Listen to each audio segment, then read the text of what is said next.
Well, good evening, everyone. I'm Stacy Leeds, the Dean here at the Sandra Day O'Connor College of Law. It's my pleasure to welcome you to tonight's lecture. It's the 8th annual Bruce Meyerson Lecture here at the Law School.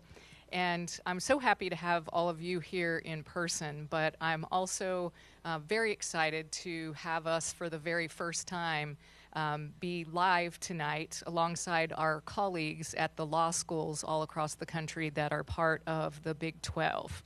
We are happy to be a part of this Big 12 series, and what we've done this year is we selected the Meyerson Annual Lecture to be ASU's contribution to our collective Big 12 series.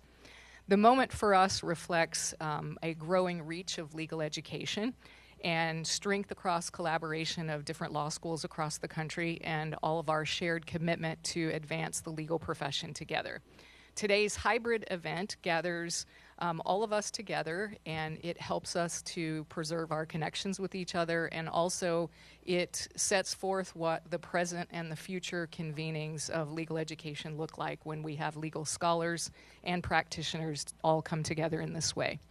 Now, here at ASU Law, 2026 is a year of many celebrations and milestones for us. We celebrate this year the 10th anniversary of the relocation of this law school from ASU Tempe down to downtown Phoenix. We also celebrate the 20th anniversary of Justice O'Connor agreeing to allow us to have the honor of having her name attached to our law school in perpetuity. We remain the only law school in the nation named after a woman lawyer and judge, and she remains the only modern-day Supreme Court justice to have served in public service in all three branches of government. So daily here at our law school, we celebrate her extraordinary contributions to the law, to our state, and to our democracy, and also her spirit of public service is very alive and well in our student body. A third of our law students each year upon graduation go into public service or public interest law.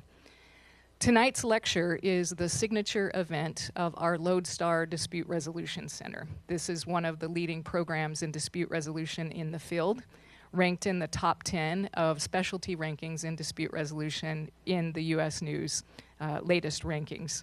And the Lodestar Institute also will have a big celebration in 2026. This will be the 25th anniversary of the founding of the Lodestar Center.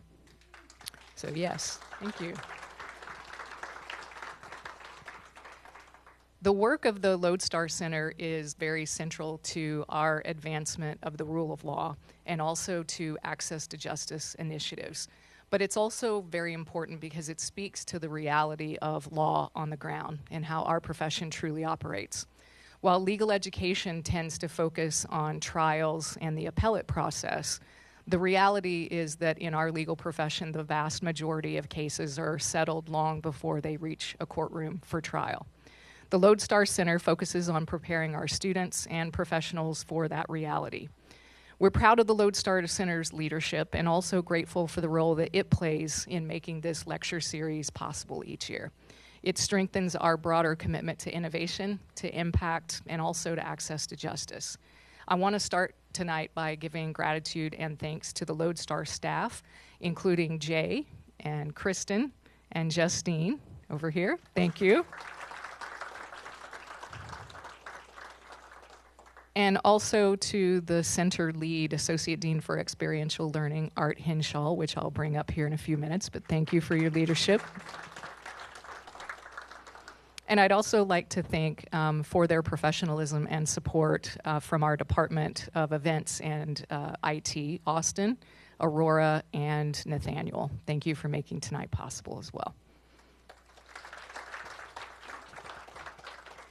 So the underlying purpose of this lecture series is to bring leading practitioners and scholars here to our law school each year for discussions about dispute resolution, and also to reflect our commitment about helping people resolve conflicts in both fairness, creativity, and also with humanity. The lecture series exists because of the generosity and also the vision of retired Judge Bruce Meyerson. Thank you. And his wife, Mary Ellen Simonson.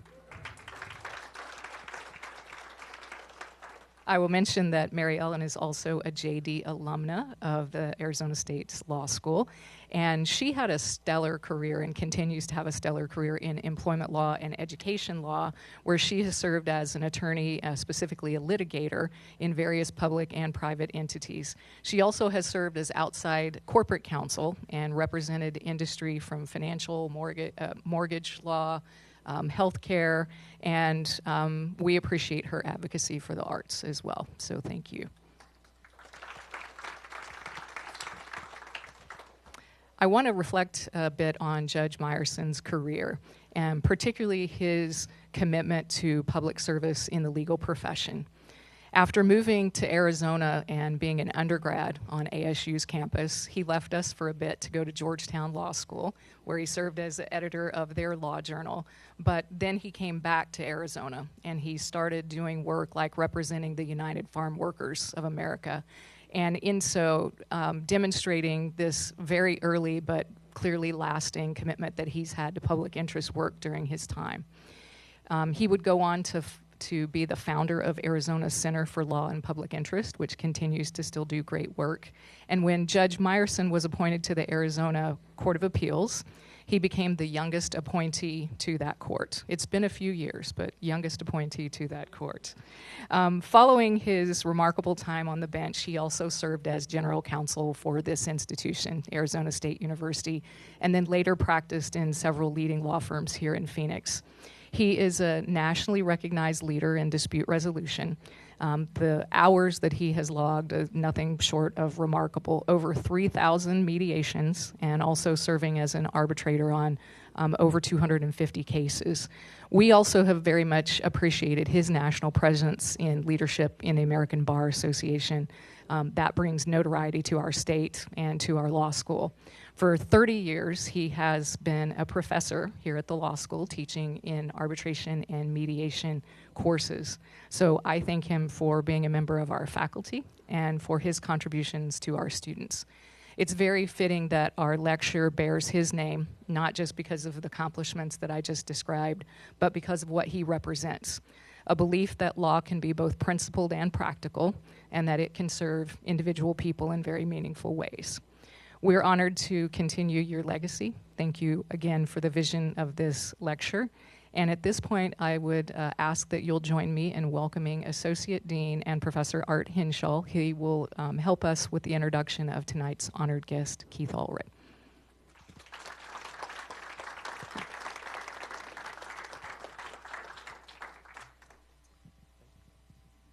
Thank you so much, Dean Leeds. One of the things that I always like to say at this time of year is that, okay, maybe I don't like to say that I've been here for 20 plus years, which is amazing to think. But when I was interviewing, one of the people I interviewed with was Bruce Meyerson.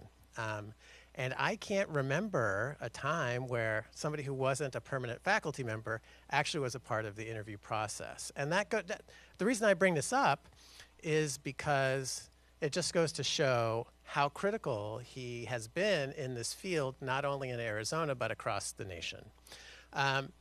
And also, the longest serving adjunct that we've had at the law school. I don't think this record is going to be broken. We might have to name an adjunct professorship after you as well. So my name's Art Hinshaw. I'm the faculty director of the Lodestar Dispute Resolution Center, and I'm so happy to see all of these faces here, people who have been a part of the Lodestar Center for a long time, people who are in my class currently, people who were formerly in my class, people who were in my class 20 years ago, all kinds of different groups, and new faces as well. It's just such a pleasure to have you here. And I have the honor of introducing tonight's speaker. And let me start by taking us back a little bit. It was January 8th, 2011, and I was at the American Association of Law Schools annual conference where, I don't know, 10,000, 7,000 law professors meet and try to one-up each other on who's the smartest. And so during this conference, I'm sitting there some big program is going to begin, and I hear somebody say over to my right, did you hear that a member of Congress was shot? And I was like, what? Oh my gosh, this is terrible. I was like, oh no, And so, but I didn't know much else about it. And then when the program was over, I walked out and one of my colleagues said, Gabby Giffords was the one who was shot, U.S. Congresswoman Gabby Giffords. I think it was district, I don't know the numbers very well. So anyway, from Pima County. And my brain just was like, what the heck is going on? What is this about? What does this mean? And then I started to just get really confused. I was like, why would somebody do this? It was in a Safeway parking lot? At an event? What the heck is, and I just was like, the rest of the day, my head was just swirling in the clouds. And for those of you who are new to Arizona since then, or maybe younger, I mean, Charlie Kirk was murdered recently. And I mean, the same kind of thing. You're just like, what? How does this happen? What's going on? And so as I'm trying to reason my way through this on the thing that you can't really reason about, these kinds of tragedies, I was like, I don't even know what to make of this. And those of you watching online from the University of Arizona, kudos to you, because what happened is the University of Arizona started the National Institute of Civil Discourse as part of what happened that day. And the NICD does fantastic work for the whole country, And we should be very proud that it's in our state. I certainly am. And I'm not going to tell everything that this organization, Keith, who's this guy right here, if you couldn't tell from the picture. I'm going to let him tell their secrets, or maybe at least tease the secrets. But what I want to say is this was a really, really good thing to have done. So while people from Arizona State will not praise the U of A very much, remember they tried to keep us from being a university. Gotcha. This is one where you deserve it. There's no question about it. And so Keith gets to be one of the amazing people we've had on this lecture. And let me tell you a little bit about him. He grew up in Idaho. He's a fifth generation Idahoan. And he left Idaho to go to a college you might have heard of. It's a small college called Stanford. And then he went to another college that you maybe have heard of called UCLA to get his PhD. And then he went to a college that has questionable sort of whether they're even accredited these days, Columbia, to be a professor. And then he went to an even more questionable university, Harvard. I mean, this is an amazing academic career. People like me would be like, please, I would like that. Thank you very much. Can you just take me? I'll go. But not Keith. Because he said, okay, I've done this. Time to do something else. What am I going to do? And he went back to Idaho. He went back to Idaho and started a group called Common Sense America, trying to work on democratic processes and trying to figure things out. And he was so good in Idaho at doing this that even though he does not have a political affiliation one way or the other, one of the parties came up to him and said, we really, really need a candidate for governor. Will you run? And he said, that seems kind of interesting. Okay, shorthand. I know that's not exactly what you said. And so he ran. He ran for governor for the state of Idaho. He did not win. And maybe that's good for the country because he became the executive director of the NICD, and they're doing fantastic work. Since he's been there, it's just been up and up and up and up. And so with that, ladies and gentlemen, Keith Allred.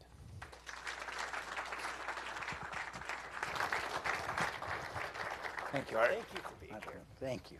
Boy, I just feel really honored to be here tonight. Thank you for having me. And I'm feeling pretty good about myself with the company I'm keeping as the 8th annual Bruce Meyerson Lecture. I mean, if you look at the other 7, I'm like, I like the club I'm joining here. And I have been so impressed today and yesterday evening with the Sandra O'Connor Law School Dean. Just a fantastic law school you have here, and particularly the Lodestar Center and and Bruce, the long-standing commitment to alternative dispute resolution, and it's a shared passion that we have, but I think that's just so worthy.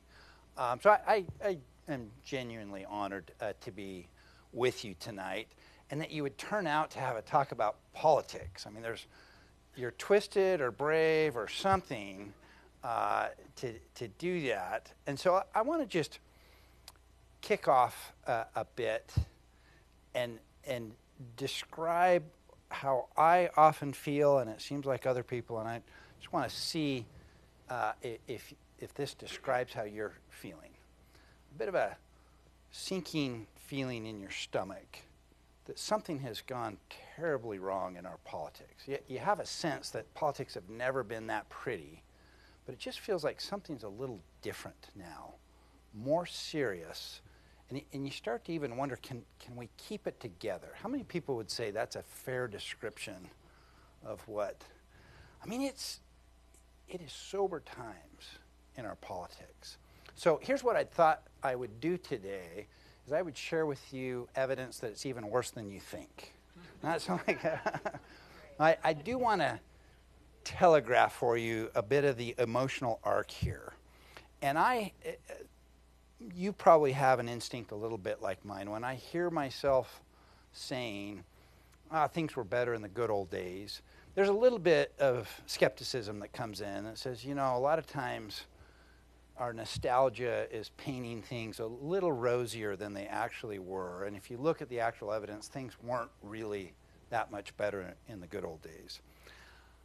I do want to suggest to you tonight, though, with empirical evidence, that if anything, our politics may be worse than you recognize. It is really sobering times. These are some unprecedented challenges that we face. But then I am going to bend that arc a little bit, and as we look at the current research on polarization, if we look closely in the fine contours, you can find some assets that we can leverage to get to a better place.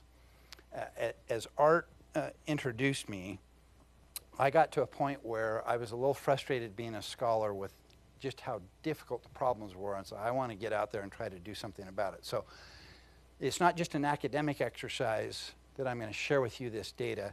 It is for the practical purpose of, can we gain insights into how we can actually do something about the problem? And I thought I saw a few points of light in the data that we could leverage to get to a better place. And I'm going to conclude by saying, now, it's not just a theory or a strategy, but we've actually gone and done it in the rough and tumble of congressional politics.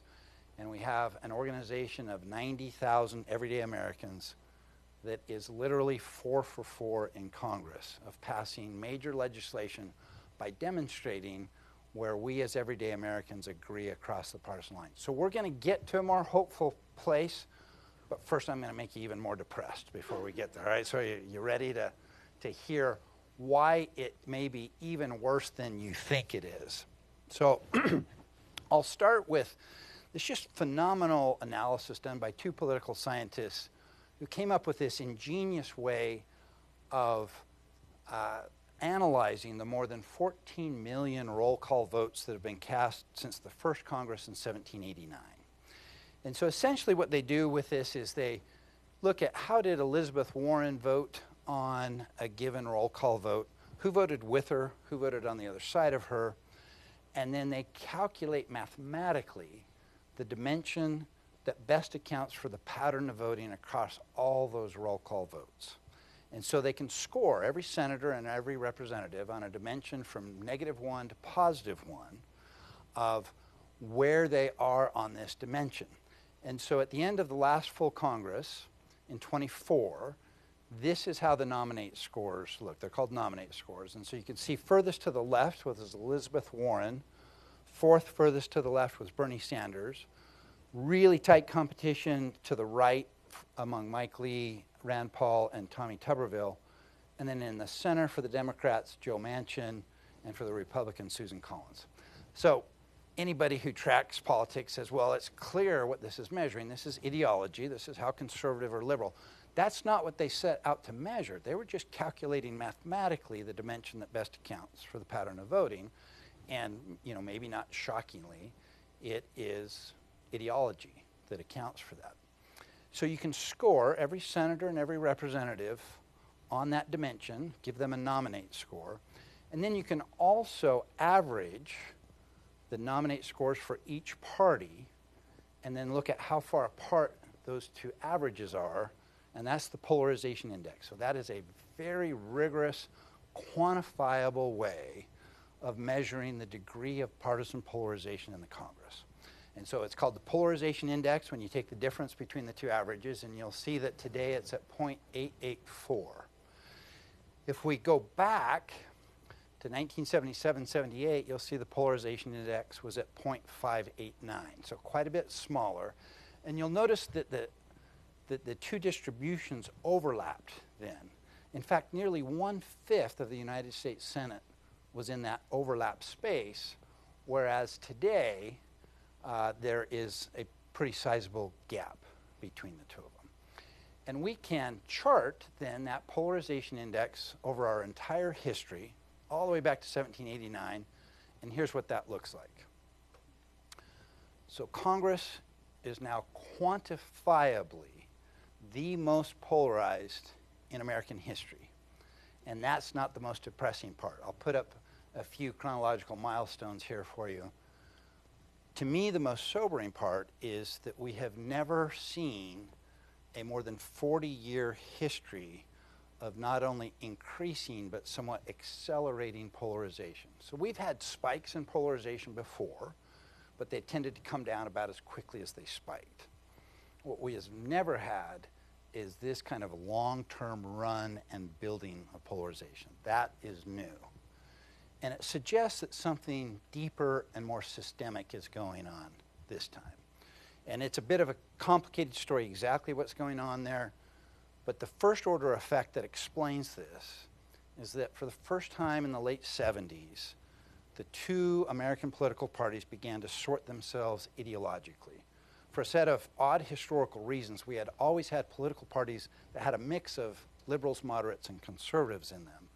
And so in the late 70s, conservatives started to sort reliably into the Republican Party, liberals into the Democratic Party, whereas before that, we'd have conservative Southern Democrats, liberal Northern Republicans. So that's when this starts to happen, and that's the deeper, more structural thing that's happening. I call it the match that lit the fire of polarization threatening to burn down American democracy. Okay, so that's pretty sober. I'm going to pile on a little bit more. So we have such multifaceted polarization now in unprecedented ways that political scientists have found it necessary to draw new distinctions to adequately describe it. And one of the distinctions they've drawn now, it's only about a 15-year-old distinction, is the one between issues and social polarization. So issues polarization is how far apart are everyday Americans or Republicans and Democrats on the issues of the day. Social polarization, sometimes called affective polarization, is how angry are we at the other side? How much animosity do we feel towards the other side? So it's important to distinguish those two kinds of polarization. It's also important to distinguish, well, who are we talking about is polarized? So on the one hand, it's important to distinguish between political leaders and citizens. And then within citizens, it's important to distinguish between the really politically active and everyday Americans. Different scholars define that a little differently, but between the 5 and 25% of Americans that are most active would be in that category, and then everybody else. So if we think about the categories created by those distinctions, here's what the research evidence tells us. Highest levels of polarization ever recorded and rising rapidly, with one really important exception, and that is low issues polarization for everyday Americans. So elected officials, as we saw with the nominate scores in terms of the issues polarization, absolute 240-year record, not even close. Also really angry at each other, politically active, highly polarized on the issues, really angry at each other. American citizens, really angry at each other, but agree on a lot. The way Lily Mason at Johns Hopkins has described it, we're a country who's really mad at each other, even though we agree on a lot. And so it's a curious finding, right? And part of the leading explanation, just quantifiably the biggest explanation of that, is that we don't know how much we agree on. We think the other side is quite a bit more extreme than they really are. We see the most extreme elements on the other side and we take them as more representative of the entire group than they are. And thinking that they're that extreme and unreasonable, then we get really angry at them. But it turns out, if we're really thinking about everyday Americans, we actually agree on a whole lot. So there's one of the points of light in there, one of the assets that I felt like could be mobilized to get us to a better place. But I don't want to get too sunny too quickly here, so I want to pile on just a little bit more about how sober we should be about this. I think that these research findings become even more sober when you recognize some of the unique characteristics of the founding, some of the defining features that led this republic to be the first successful republic after 3,000 years and dozens of attempts. And not only first successful one, but bending the arc of world history such that self-government became the dominant form of government. So how did they pull that off? How did the American founders pull that off? And I'd argue that at the heart of it was this very practical analysis of the history, that 3,000-year history, and why did all of the dozens of attempts fail? Their thinking was, we'd better understand why and have a better answer, or we'll suffer the same fate. And so they looked at that history, mostly independently at first, and then a few of them, like Madison and Hamilton, discovered that they had kind of a similar exercise going on, and then they started collaborating. John Adams was very much invested in this independently while he was in Europe, and they came to just a really strong consensus independently of what it was that had explained the abject failure of self-government for the preceding 3,000 years. And they called it the spirit of party. They observed a pattern that republics always fell apart because they tore themselves apart across differences. And that's what weakened them and made them incompetent and unstable and opened the door for despotism to come back in. They called it the spirit of party because we don't have quite a synonym for it in our modern language, but it's partisanship, but it's really that angry animosity part of it, that they said that's what undoes republics. And so that was what they believed they had to solve, and what in fact I think was the key to making it work here where it hadn't before. And their answer was, well, before I go to their answer, I want to just give you a little bit a feel of the depth with which they felt this. And we'll just take George Washington, but we could take any of the major founders, and it's just throughout their writings. So in George Washington's farewell address, he said, the spirit of party in those governments of the popular form is seen in its greatest rankness and is truly their worst enemy. You can almost feel Washington struggling for words strong enough to convey the depth of his concern about this. He goes on to say, the alternate domination of one faction over another, sharpened by the spirit of revenge, natural to the spirit of party, is itself a frightful despotism. Doesn't it sound like he was watching cable news last night? I mean, isn't that an apt description of our politics today? And that's when they looked at the history of republics, that was the story they saw. So that was the primary objective they had in founding our government, was to establish a structure robust to that problem. And so, but before we get to what that structure was, put that research in historical perspective then. On the point that the founders warned us was the greatest vulnerability of republics, our generation has quantifiably the worst record of any American generation. The founding fathers are turning in their graves. They warned us, This is how republics die. I'm not exaggerating. This is how republics die. That was the pattern that they saw. And they warned us with the strongest language they possibly could. So when you take the modern research on polarization and you put it in that historical context, folks, it's sobering. We are in uncharted and really dangerous waters. Okay. So to start to pivot towards, well, what could we do about it? It's important to understand what the founders' solution to that problem was. And that was essentially to build a constitutional structure that would make it very difficult to do anything on a purely partisan basis. It would be very hard for parties to impose their will on everyone else. So this is the reason, the main reason, that the United States takes separation of powers further than it had ever been taken before, and further than almost anybody else takes it today, for the purpose of making it really hard for one party to impose their will on everyone else. It's also why Madison argued we should do a republic on a big, diverse scale. And so these are meant to be a shield against partisan tyranny. Okay. I'm going to pause there. We're going to start the pivot towards a little bit of evidence that it's maybe better than you think and assets we could draw on to get to a better place. But I want to just pause for a minute and see what thoughts or questions people might have.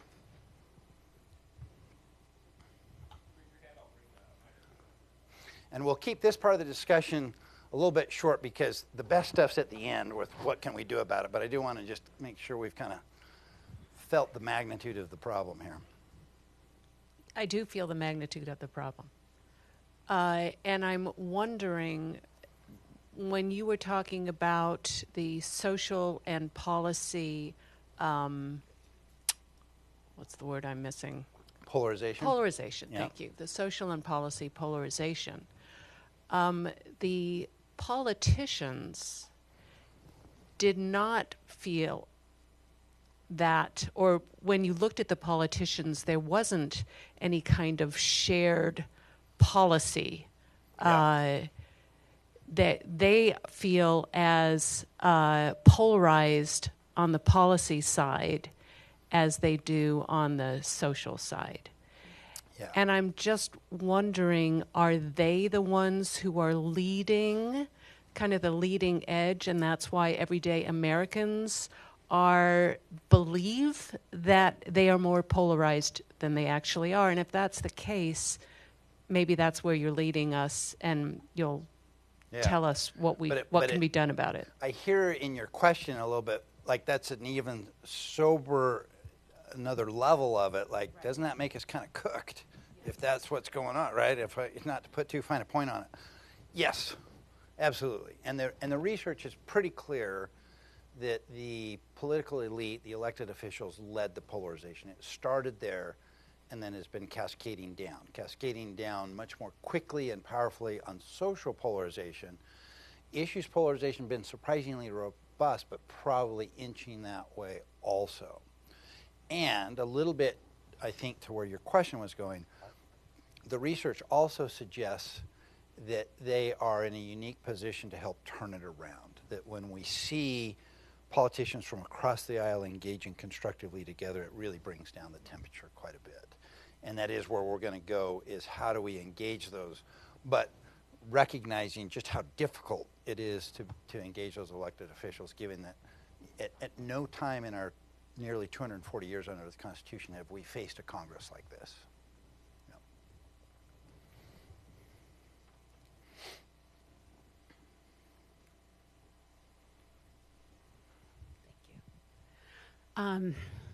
So something that I've reflected on in the last couple of years is what seemed to, I would think, would counteract that type of social polarization. So for instance, the name calling, the what most reasonable citizens would consider as really bad behavior. Yeah. And some of the politicians' response to it was, when they go low, we go high. And we're seeing time and time again, when leadership is trying to respond in that fashion, that it goes flat. It Yeah. doesn't work. Yeah. I'm curious how that plays into this dynamic. Yeah, boy, there's a lot in that, and I guess the most damning part of it for me is just what the incentives are for politicians. And I'm glad I had the experience of actually running for office. It's good for someone who's been a Harvard professor to get out there on the stump and say, "Oh God, this is pretty hard." And if you look at the incentives, the incentives are really kind of messed up these days. And one particular part of it here's a general proposition. The most powerful motivator of human behavior is negative emotions, anger and fear. Nothing moves us like anger and fear. So if you're trying to mobilize people, those are really powerful mobilizers. My research was on the role of anger and conflict and how it moves people. And so it is the way you really want to mobilize people. And in self-government, as a politician, you need to mobilize people. Now, before we had polarized parties, mobilizing people out of anger and fear to say, "Do you see those people there on the other side? They're dangerous. You need me," wasn't as effective as when we start to polarize like that and we ideologically sort. Then it packs an even bigger punch. So there's just a fundamental human psychology to that. But then we've got these structural elements of the parties sorting ideologically, and then there's a bunch of knock-on effects. So you get more extreme folks in power that are operating the levers of power and the rules of the game. And, for example, closed primaries. So one of the reasons we get elected officials who are more extreme than we are is primaries. And we know from the research, turnout in primaries is much lower, almost always below 25%, often well below 25%. Research is clear. It's the true believers on the hard right and the hard left that turn out no matter what in the primaries. And so when the rest of us show up in the general election, it often feels like a choice between the lesser of two evils. And so that's part. So there's, on top of the social psychological parts of it, there's these institutional pieces that are reinforcing it, that there are institutional incentives to do it. And so, and I felt this as a candidate. I was telling somebody about this. It was really frightening. I noticed once I was in a television interview, and I was on my long-term recovery from being a Harvard professor to get from peer-reviewed journal article length thoughts to something that would make it on the evening news that night, right? And I'm making some progress on that, and I was in an interview, and I could see kind of 2 or 3 sentences out in my answer. That's the one that'll make it on the television news. And so I do my wind up to it, and just before the sentence, I paused. I hit that sentence, and then I paused so they had good outtakes, right? So that they could make it on. And in real time, I kind of noticed I was doing this, my gosh, you're becoming a political animal that you're doing this. But I could just feel that when I would throw heat. I mean, I was running as the most independent candidate ever. And when I would throw a bit of heat, I'd get on the news more, the donations would start coming in, right? And so there are just a ton of incentives that take us that direction. And so it's on this similar line of it sounds like we're really cooked then, right? Yeah.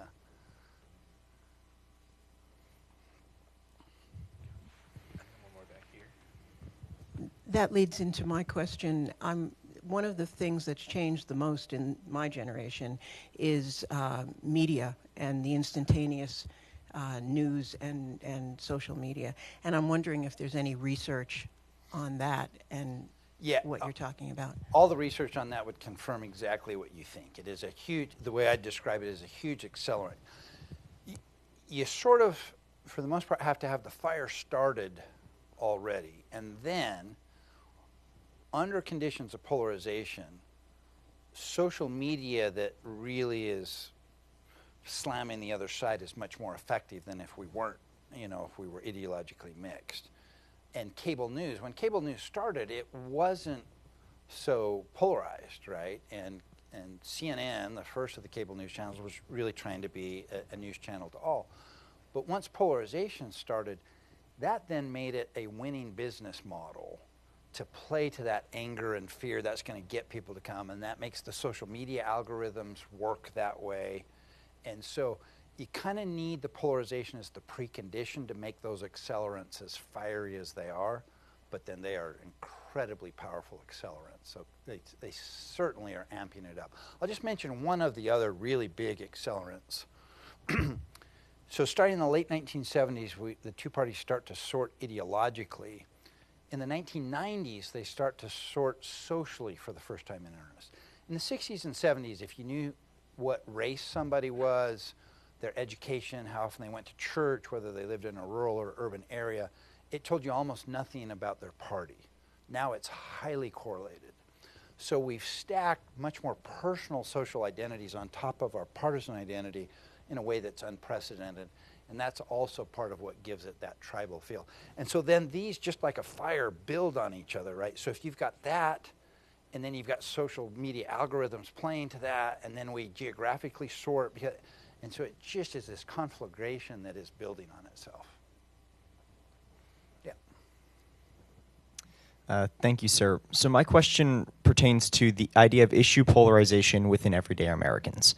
And so you mentioned the fact that it's low and slowly rising, but my question is, does this break down into sub-issues? So we're looking at something like national security versus economics versus moral issues versus the type of things, because presumably there'd be greater or lesser extents of polarization depending on the subcategories. So I was wondering if you could kind of touch where we're seeing the greatest compromise, like where we're seeing the lowest polarization, but where we're seeing the greatest kind of rising, the gaps and emerging.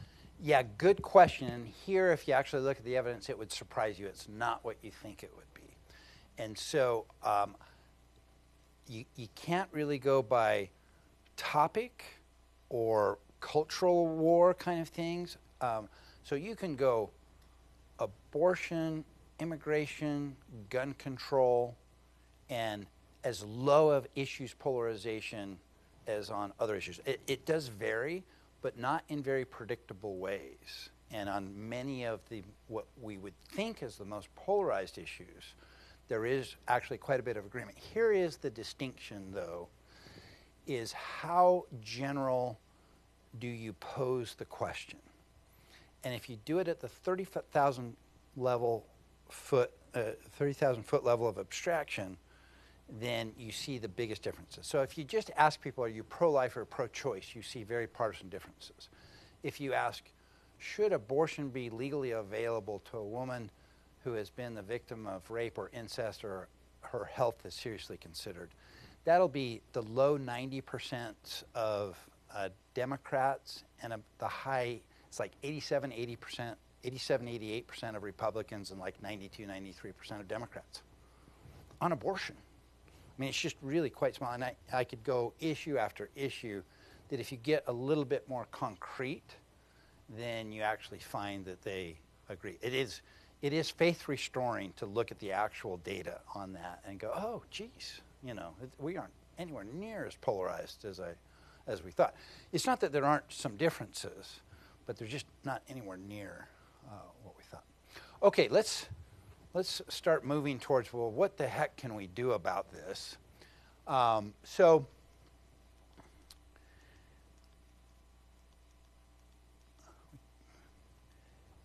the first one we already identified is this low issues polarization. And what this said to me was, man, if you could mobilize everyday Americans at scale in a powerful way to identify where there is agreement, you'd find more ready agreement than you think, and maybe there's a way we can inject that into the policymaking process more than we're doing now. So that looked like one point of light to me. To identify the other point of light, I want to talk about another aspect of politics today that is singular in our history, and that is that while we are the most deeply divided along partisan lines in American history, we're also the most evenly divided. And that started almost as soon as the polarization, that this era of extraordinarily thin congressional majorities and very close presidential elections in general. That has not been true in American history. I mean, right now, depending on the day, Republicans may not actually have a working majority in the House. It is that thin, depending on who showed up. They can lose on any given day 1, 2, 3 votes, or some days not a single vote, and have a majority. Last Congress, we had a 50-50 Senate. This is not normal in American politics. And not only that it's narrow, but that who narrowly holds the majority moves back and forth so frequently. That's an exceptional aspect of our politics today. And in most respects, the research on this shows that the narrowness of the divide makes its depth even more toxic and dysfunctional. But there is, if you kind of look more into the fine details of the research, it does make partisanship even more naive. Now, you could show up tonight and be forgiven if you thought, yeah, talk about bipartisanship.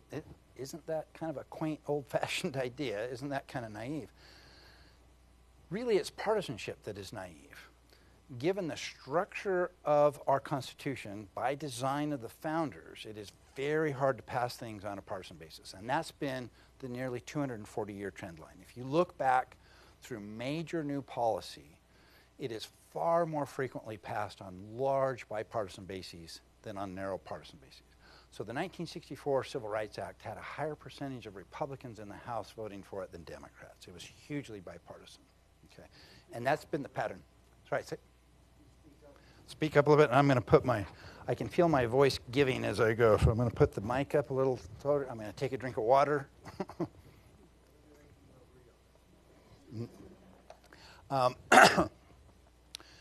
So that 240-year pattern, that major new policy, new legislation passes typically on a bipartisan basis, remains true today, and in fact is even a little bit truer because to separation of powers, we've added these narrow partisan majorities, making it just really very, very difficult to do things on a narrow partisan basis. And so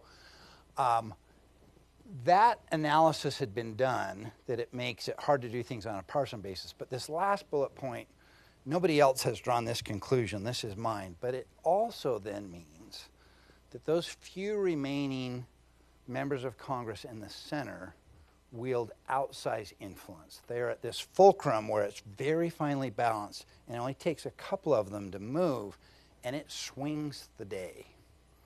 And so they really have outsized influence. So looking at those two pieces of light, low issues polarization among everyday citizens, the outsized influence bipartisan leaders in Congress can have with narrow partisan majorities, suggested to me that we mobilize those everyday Americans, identify where we agree on issues at scale in a powerful way, and then engage Congress with those results where we could document, here's where everyday Americans agree, and engage Congress in a robust way, and engage all of Congress, but particularly engage those members of Congress in the center because they could have such outsized influence. You might be able to have a bigger impact than it looks like given the overall sober analysis that we've talked about. And so that was the design of Common Sense American, is to grow, mobilize everyday citizens around finding consensus on issues and engage Congress. And I'm delighted to tell you this is not a professor espousing a theory. It was a few years ago, but now it's someone that has a 4-for-4 track record in the American Congress, that we have actually gone there and done it in the rough and tumble of today's congressional politics. So here are the details of that record. Our very first issue was the No Surprises Act that ended surprise medical billing, $100 million in special interest advertising ran to try to stop that. We played a really critical role right out of the gate. I think we had 5,000 members at the time. The Bipartisan Infrastructure Act, that was obviously a cast of many, but we played a couple of especially pivotal roles in that debate. The Electoral Count Reform Act, which is what governs what happens on January 6th.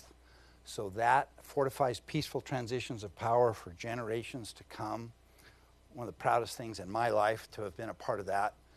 And then this last year, Workforce Pell Act, extending Pell Grants to shorter workforce programs. We've taken on 4 issues, and 4 times Congress has acted on the consensus that we've demonstrated. I would have never dared dream that we could be that effective. But it has been quite powerful. So I want to now take you to our web. Oh, and I forgot to tee this part up in advance. Have we got a browser up? Sorry, I forgot to. We tested everything, and then I forgot this one piece that I wanted to do. I can see a browser right here. I had this all teed up on my laptop, and we're not on my laptop.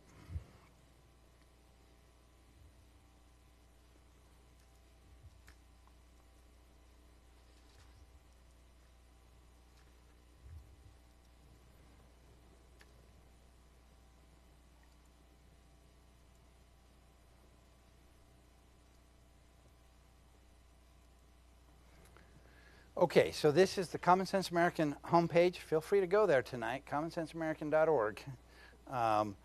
And we now have 90,000 members. We crossed that mark, I guess, yesterday while I wasn't watching. So while I was here in Arizona, you're the first public audience where I could say, and more than 90,000 members. And you can see we're balanced left, right, and center. And I just want to do a little bit of a shout out right here. We have just a crazy successful social media campaign. I'm just going to throw a few numbers out at you. We have a 23.8% conversion rate. That is, if you get our ad on Facebook, you click on it, then nearly 1 in 4 people actually end up joining and becoming members. It is just a stunningly effective social media. And Phoenix, Arizona has a whole bunch to do with it. So Reister and Metrics Edge team, can you just raise your hands here? So we got Tim Reister, Kurt Krecke, and Michelle from their team. We meet every 2 weeks together by Zoom while I'm in Washington, and we refine the campaigns and work out how it's going. So much of how we scaled is some of the just extraordinary talent and capability you've got in this firm. They are our close partners in getting there. So we're just so thankful for your support on that. And so, and we've got our hand on the rudder that it comes out that politically balanced. And so this team is really good at helping us do that. But with these 90,000 members, we take 4 steps. So first, we pick one issue per year to work on. We have a whole process by which we do that. Second, we develop thorough policy briefs on those issues. These are policy briefs, not position papers. So we're not trying to tell our members what the right answer is. We're trying to give them the information to form their own opinion. We make the strongest case for and against each proposal in the brief. Third, our members have committed an hour per year to reviewing the brief and weighing in. So they read the arguments for and against a policy, and then they indicate, do you support or oppose that policy? And then fourth, we engage Congress with those results. And we have a really robust congressional engagement program. We have ambassadors in every state. They help schedule and then conduct those briefings. On Workforce Pell, we briefed 320 congressional offices. And our findings became the absolute touchstone of the congressional debate. Like, nobody talked about the Workforce Pell Act without talking about our results, including the co-sponsors and the chair and ranking member of the House Education and Workforce Committee. That's the committee where 3 Ivy League presidents went to die, not known for its bipartisanship. But we had the chair and the ranking member releasing joint press releases about our findings on it. So that's how we work with these everyday Americans. And so I'm going to come back to tell you a bit more about where we're going from here, and share with you that we are in a step function increase at this very moment in our influence in Congress beyond what we've done in the past with the 444 track record. So I want to get into that a little bit tonight. But let me just pause here and see what thoughts or questions you might have about how Common Sense American works.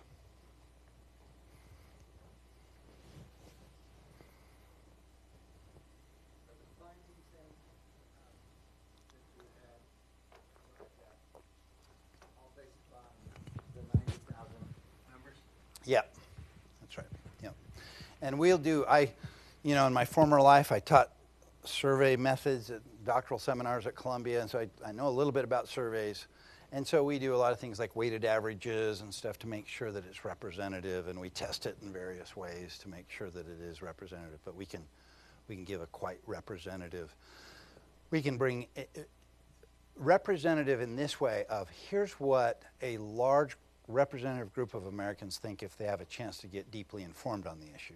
Now, most Americans aren't taking that much time to get informed on these issues, but it's if they really, come to understand those issues, then here's what Americans think. And we do it at a scale, we get enough of our members to weigh in on a given issue that on Workforce Pell, we had critical mass in 35 states that we could do state-specific breakdown within the state and by party within the state. So you can just imagine that we've got one of our Arizona state ambassadors who has scheduled the briefing with a member of the Arizona delegation and then is on by Zoom for the actual review of the results. And then we bring up a data dashboard that gives the breakdown for Arizona by party, and it shows in Arizona, Republicans, Democrats, and Independents agree, and you're hearing a constituent from that state tell you that. It lands. I mean, they're just like, it is so different from their usual experience. I mean, it is really quite moving to them. Yeah.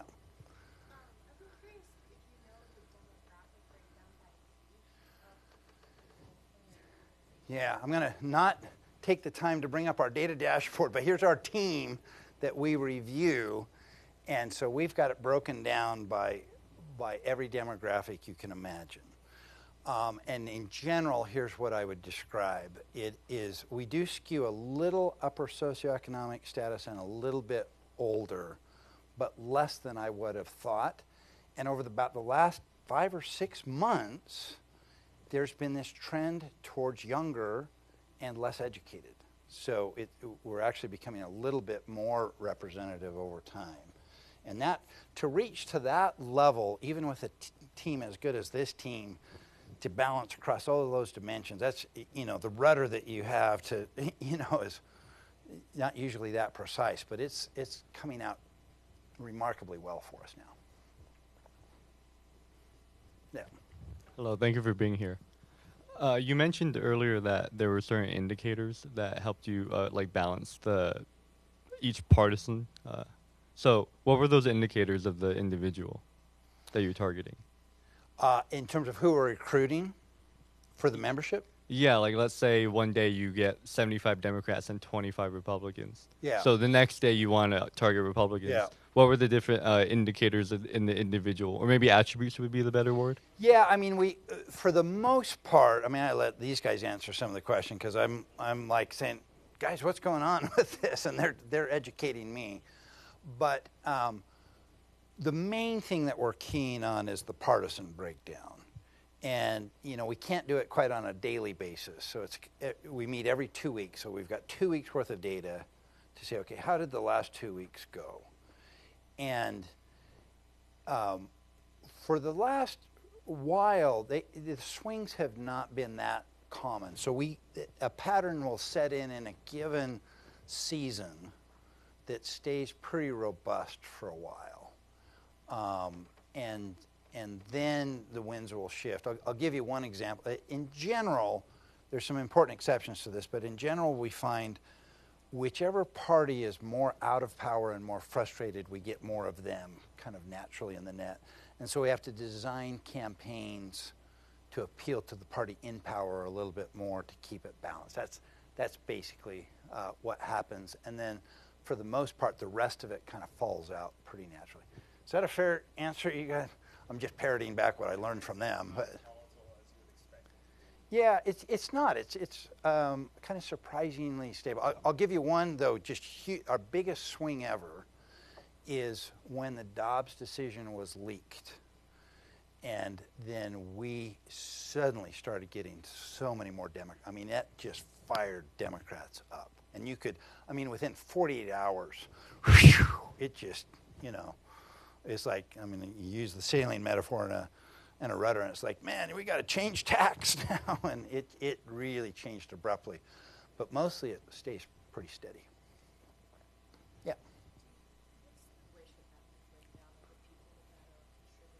Yeah.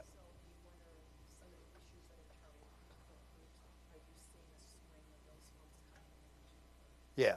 So let me, because we didn't have a microphone, let me repeat. What's the racial and ethnic breakdown of our members? And as we work on issues and how it affects that, is that affecting the membership and what their views are on it?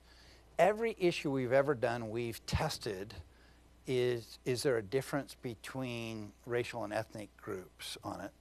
And we've never seen a difference except for one, and I'm going to go into it, and it's kind of a fun one, and it's subtle in a really fun way.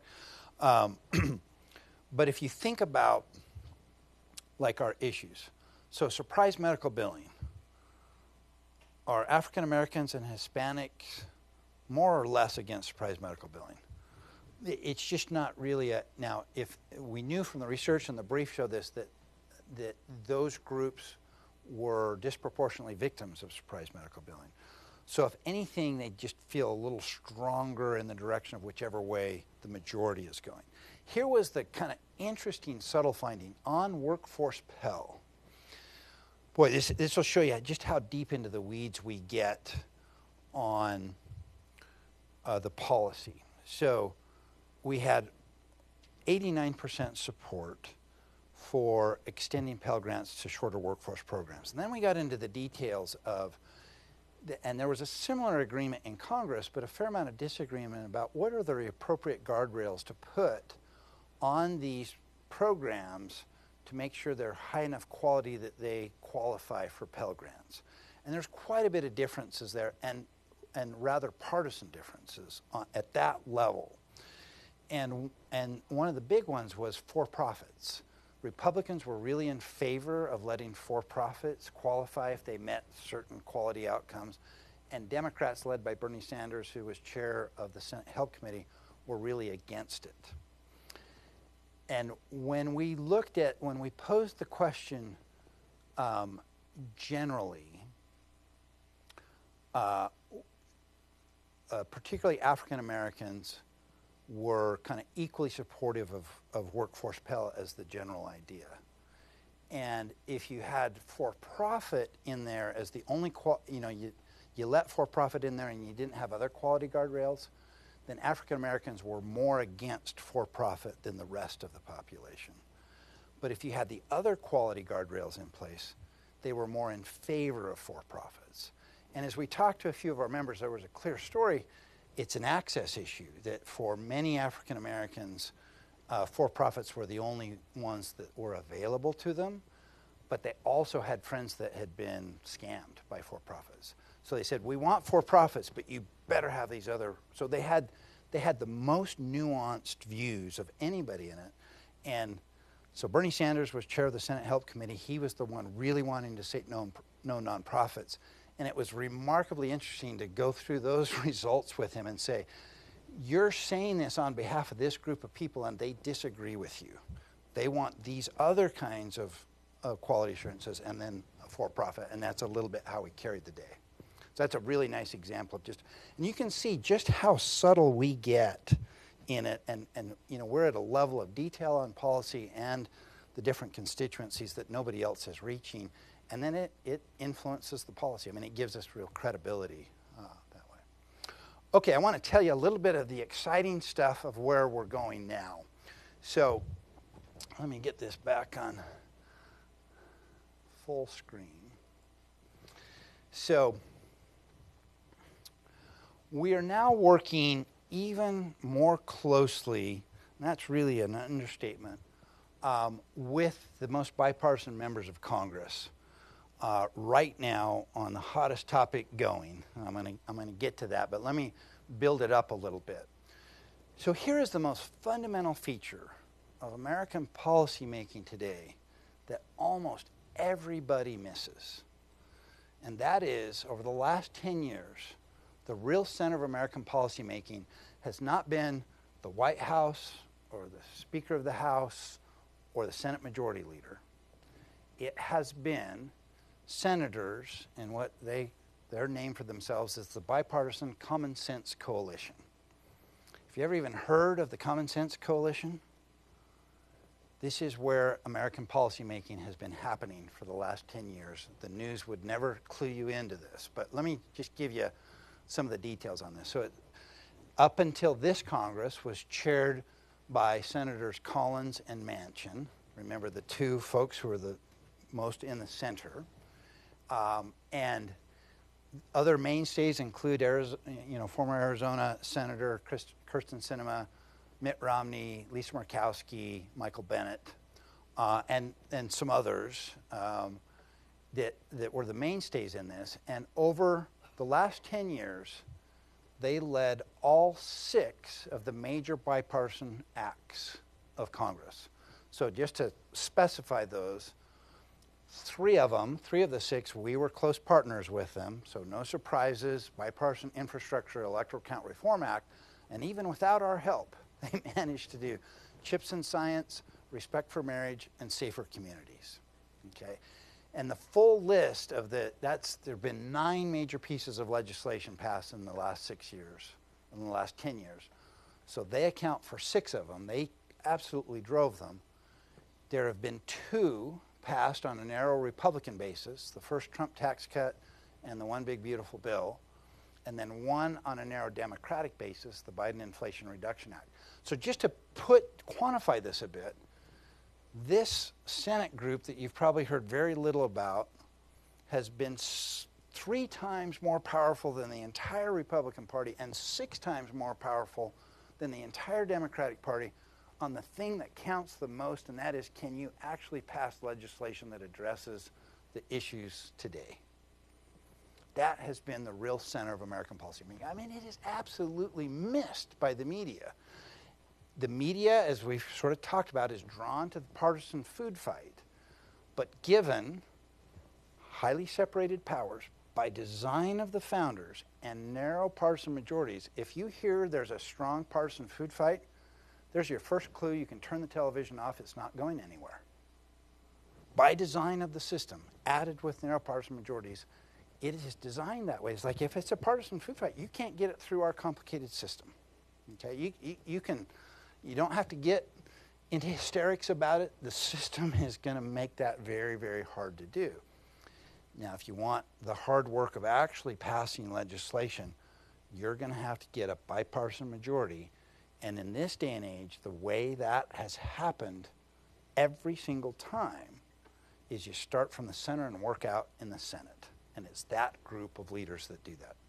So in 2024, the summer of 2024, summer before last, as we were all thinking about who's going to win the White House, who's going to win the Senate, who's going to win the House, I was thinking, yeah, that's important, but that may not be the most important piece. Most important piece may be what's going to happen with the Common Sense Coalition, because Senator Collins was telling us she couldn't continue to lead it because she was becoming Senate Appropriations Chair. Senator Manchin was retiring and not coming back, and so was Senator Sinema and Romney retiring and not coming back.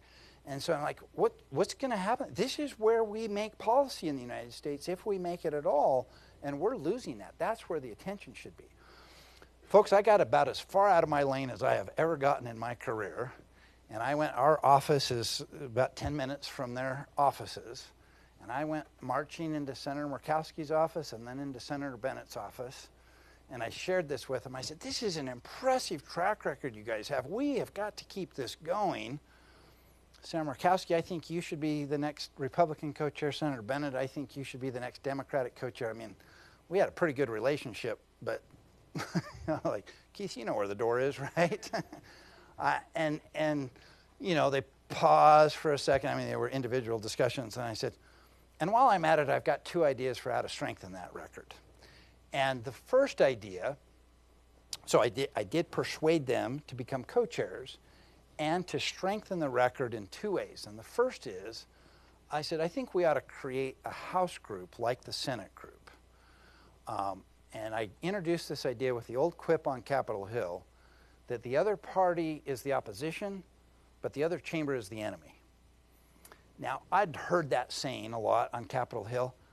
folks, it is shockingly true. In the 3 legislative victories that we were a part of with this group, down the stretch, we all thought it was going down, not because of partisan differences. We'd achieved a bipartisan consensus, but somewhat different in the House than in the Senate. And down the stretch, the House was going to insist it was their version, the Senate was going to insist it was their version, and it looked like it was going to go down. Some of our most important roles were we are not only bipartisan but bicameral, and we were kind of the broker between the 2 chambers to get it done. I said, passing bipartisan legislation is too important without, too difficult without adding a second obstacle that's just about as daunting. And so we ought to have a House group like this. And secondly, the Senate group, the House group, and Common Sense American ought to try to pick the same issue to work on. 3 times we've hit on the same issue. It was a little accidental and ad hoc, and I think we ought to be purposeful and intentional. So how about that, Senator Murkowski and Senator Bennett? And we had a couple of rounds of discussion, but they said, yeah, let's do it. So they agreed, and then said, so Keith, would you organize then a process for us to pick the same issue to work on? We led that process for 6 months. You may start to doubt my effectiveness here. We picked immigration. It kind of shocked me. They got pretty confident as they saw this approach to it. And once they picked immigration, then they said, okay, Keith, would you now organize weekly meetings on Capitol Hill with the participating congressional offices, about 10 of the most crucial interest groups in the country, and some leading experts in immigration. Let's meet weekly and see if we can't fashion sensible immigration reform.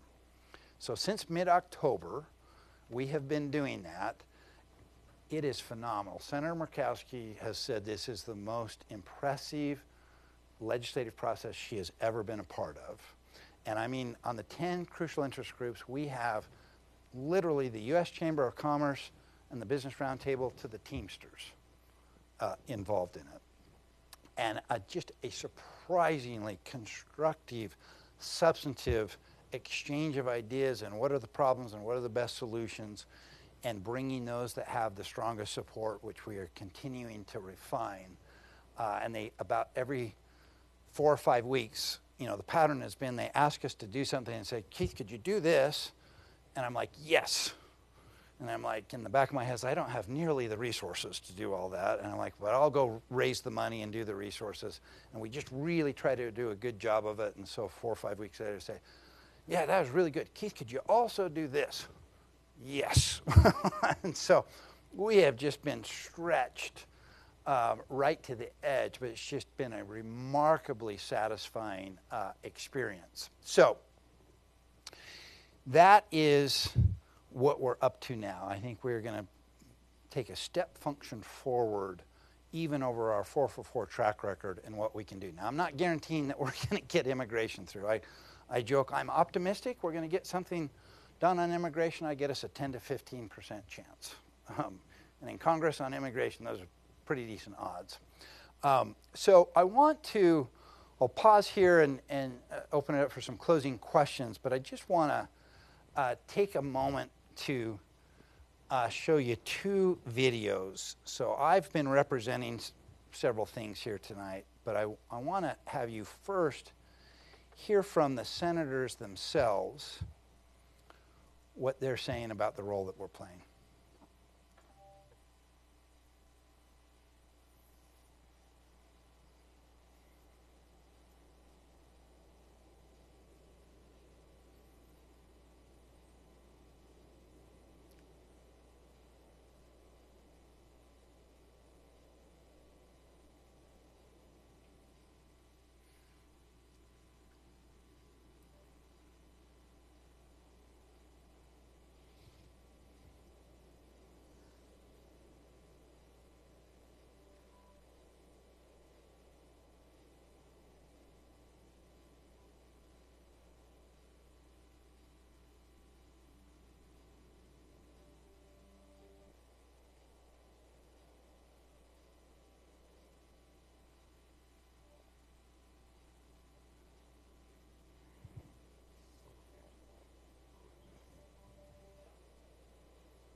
Thank you. So I'm going to close the presentation part. I'm going to give you a few call to actions in a second. But I want to give the last word to our members and show you a quick video from them. And this is, again, thanks to our friends at Reister, who brought a film crew to D.C. for us to shoot some of the pieces here and then helped us put together with our members talking about their experience.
The love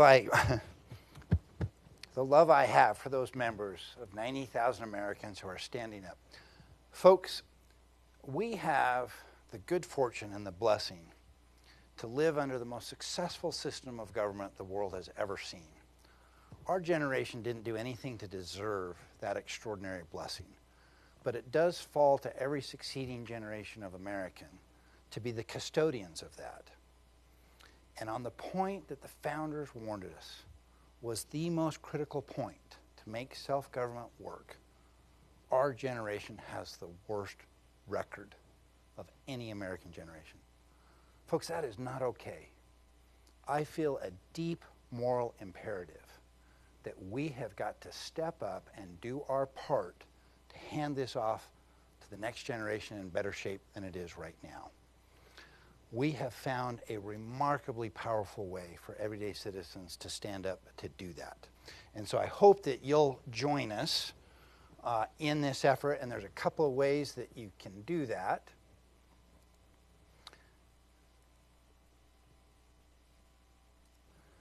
So, one, please join us. Please become a member. Just very few things you can do right now. If you're feeling frustrated, if you're shouting at the television on occasion like I am, do something about it. Your voice can be heard. So there's the QR code. It's commonsenseamerican.org. You can just go on and join and be part of the 90,000 making a difference. We can sure use your donation.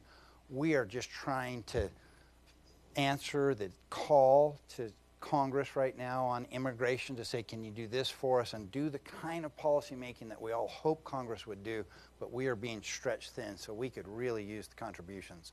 And I hope you'll spread the word and tell others about what you've heard today.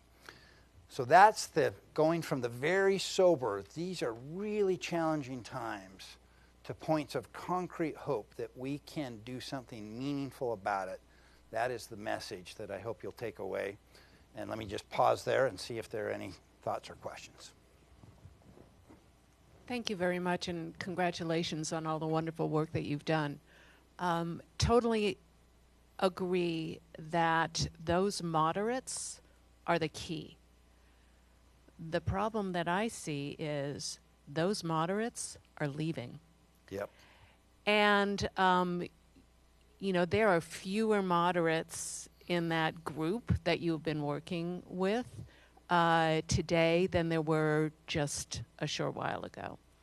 And I wonder what we can do about that. It would seem to me that it's very easy to understand the power that those people have. And yet there are very few moderates who are running. And the moderates that we have are leaving, even though they have that amazing influence on legislation. What do we do about that? Yeah, it's a very good question, and I wish I could disagree with your premise of it, that it is very hard to hang on to them. If you look at that graph of polarization, essentially the mechanism of it is moderates retiring and getting replaced by extremists. I mean, that's the mechanism by which it happens. And every cycle, we see another round of it. So two thoughts of it really is a problem, and I don't have a perfect solution to it, and we need to be paying attention to it. But 2 points of a little more hope on it. One is you don't necessarily recognize them when they first come in, but in this last cycle, when we lost Manchin, Sinema, and Romney, we also got Senator Andy Kim from New Jersey, Senator John Curtis from Utah, and Senator Alyssa Slotkin from Michigan. I tell you what, all three of these folks, and they were in the House already, they are super impressive. So we went 3 for 3. We swapped out, and I don't know that we lost in that. I was, looking at who we were losing, and then it motivated me to do all that. I was panicked about it, and then we got 3 really good folks in. So we hung on in the Senate there. If you're looking at the announcements right now, though, you got to be a little worried. And in general, it's more likely that a moderate gets replaced by extremists. The single most powerful lever I think we can pull on that is primary election reform. And I got to say that Arizona had one of the best efforts going in the nation. We had a big convening that we organized at NICD. Sarah Smallhouse, I'll bet a number of people know Sarah Smallhouse in this room. She led the effort here in Arizona on primary election reform. I thought that was a very wise effort. It went down in defeat, and so did, I think there were 8 voter initiatives, maybe 7 voter initiatives last year, 7 different states. It went down in 6 of them, and it hung on in Alaska by about, I think, 300 or 400 votes.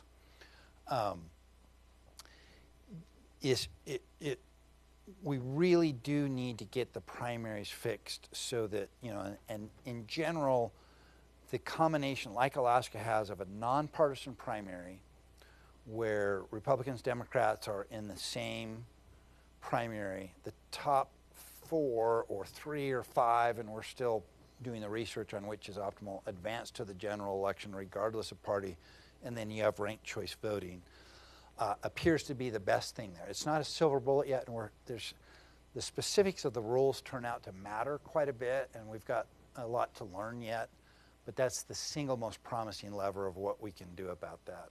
I know Sarah Smallhouse hasn't given up on it here in Arizona. I think down the road they'll do that, but boy, if you want to join an effort to reform primary elections, that's one of the most, to hit that point that you're raising, one of the most effective things you can do. And this is the last question of the evening. No pressure. So, is the success of this movement contingent upon more participation of the American people? So if 90,000 is already a good number before Congress, would multiplying those numbers be it? So, yes, I think so. I think, we'd like to get into the millions, and then I think we could pack even more of a punch. I think you've got to do that. We've got to, it's the 2 parts in a system of self-government. It's kind of obvious. The citizens have to stand up and do their part, and then the elected officials have to do that. So we have to do that part of we, the people, standing up, and we have to then take care of some of the institutional things on the elections and elected officials part. So with that very good question, let me end on this note. In a system of self-government, the people have to be the ultimate answer. So the American people have to be our saving grace. If we're going to get to a better place, that will be the most fundamental thing. It is, if anything, the moderates who are most responsible for where we're in. We, the moderates, have been the least engaged politically. If we cede the stage, the political stage to the extremes, we can't help but get extreme politics. Folks, the rest of us have to stand up. That's what Common Sense American is designed to do. But if we're going to get to a better place, the American people will have to be our saving grace. Thanks. It's been great to be with you this afternoon.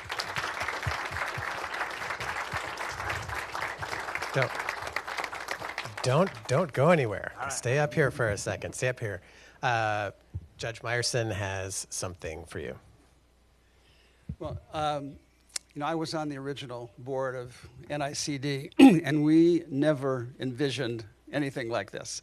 And so thank you for your vision and leadership, and it's amazing. And of course, as you know, a foundation that I'm involved in several years ago decided to make an investment in the civic engagement space, and we looked at all over the country for those organizations that were engaged and doing that work, and we chose just a handful, and of course NICD was one of them because we so valued and so were impressed with the wonderful work that you've done. So congratulations. And normally Mary and I go home and we do throw a book at the TV and complain how bad things are, but maybe tonight we'll talk about something more uplifting, I think, and what you've shown us is that progress is possible. So I want to thank you personally, Mary, and I want to thank you. Now, in the past, when we've had our speakers, we've given certain gifts to people, and one year we gave a Kachina doll. I'm not sure you need that. And then I think a year or two ago we gave a gift certificate to a liquor store near the speaker, and I'm not sure you necessarily need that. So you did ask for money, and so Mary and I would like to make a $5,000 donation to support your work. So congratulations. Yeah. Thank you for coming. Thank you. Thank you. I think we're done. I think we're done. Yeah. Thank you. You want to say something? Yeah. So that concludes our program. Thank you, everybody, for being here. We'll see you next year. And just one thing, put November 5 on your calendar, 2026, November 5. Why? Because we're going to have a 25th year celebration gala at the law school for the Lodestar Center for our birthday. So we'll see you in November if we don't see you before then. Thank you so much. Drive safely.